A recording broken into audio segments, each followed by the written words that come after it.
I'm Harris Faulkner. This is the Fox Report, and my guests, the Fox News political insiders, are here. Pat Caddell, a former pollster for President Jimmy Carter and Fox News contributor, joining us via satellite, looking fabulous. John LeBoutillier, former Republican congressman for New York, also fab.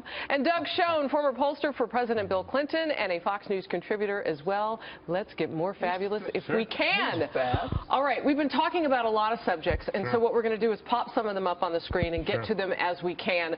Super Tuesday, Donald Trump in most states ahead. Your thoughts? Yeah, it is clear to me, looking at every poll that's come out both today and last week, that with the exception of Texas, Trump has a lead outside the margin of error in virtually every state, indeed every state. He is getting attacked relentlessly by Marco Rubio and Ted Cruz. It's what I call the kitchen sink. Everything. But it seems to be almost helping him. Well, it could well be. He's being attacked, for his bankruptcies. He's being attacked for the way he's campaigned. He's being attacked across the board. But, Harris, you're right. It doesn't appear to be hurting him. All right. David Wolverton writes, if Trump sweeps Super Tuesday or beats Cruz in Texas, the race is effectively over before the winner takes all states. Your thoughts? Is that true? Oh, I think we said last week, the three candidates who have these home state primaries, Cruz on Tuesday and Texas, has to win Texas to survive. If he loses it, he's gone. Same with Rubio and Kasich on March 15th in their home states.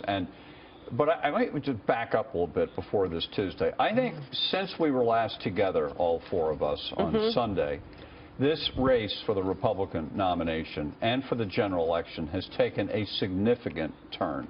How so? The Republican Party is fracturing in front of our very eyes, with Trump being relentlessly attacked beginning on Wednesday night here on Fox, or Wednesday afternoon, with Mitt Romney floating out this bombshell on the tax returns. Yeah, now a lot of people on Twitter taking exception to that. Well, I'm not getting into the substance of it. I'm saying we have to look at what happened here. There is a concerted effort by the Republican establishment to destroy Donald Trump before he gets the nomination. Is it going to work, John?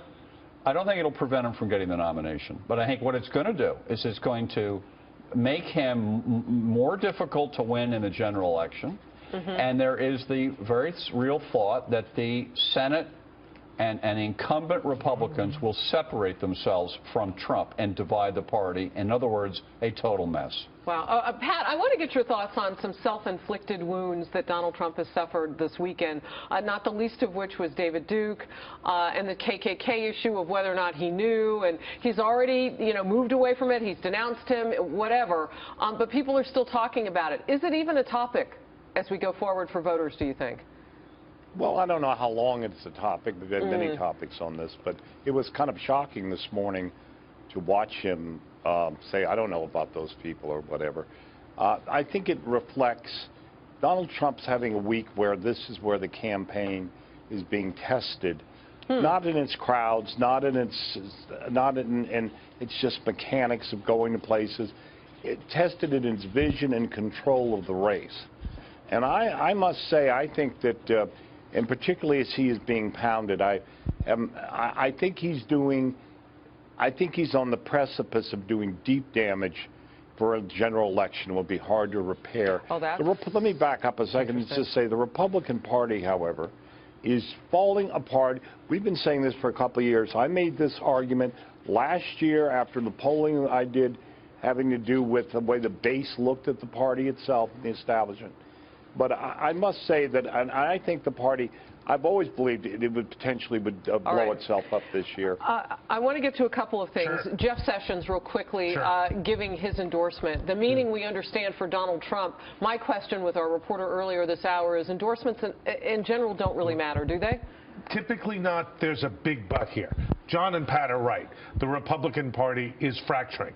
But with the Chris Christie endorsement, which was huge after the Republican debate, and now Jeff Sessions, some part of the Republican establishment is moving to Trump, which provides at least an imprimatur for the primaries, if not the general election. Yeah, I'm curious what your guy will do, Michael Bloomberg.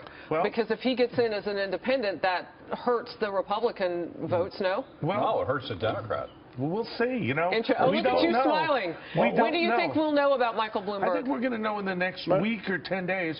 But I think Pat was saying earlier today, and I think he's right, as the two parties fracture, move apart, more polarized, the opening in the middle gets even bigger. Well, this has got to be delicious for Democrats to watch. So what do Republicans do to make this go away? Or can they? Well, they want to defeat Trump, obviously. But if they can't, I mean, we have the spectacle that has been raised that the Republicans might field a third candidate in or the a fall. fourth candidate. Well, if Bloomberg ran, Just that's out of the third. blue? They might get on the ballot. Bloomberg would run as an independent, He'd run though, right? but the Republicans may get a line on many states and run a regular Republican to siphon votes off Trump to sabotage Trump. This is But being wouldn't that talked put about. the Democrat They don't nominee want in the Trump. office? They don't want him.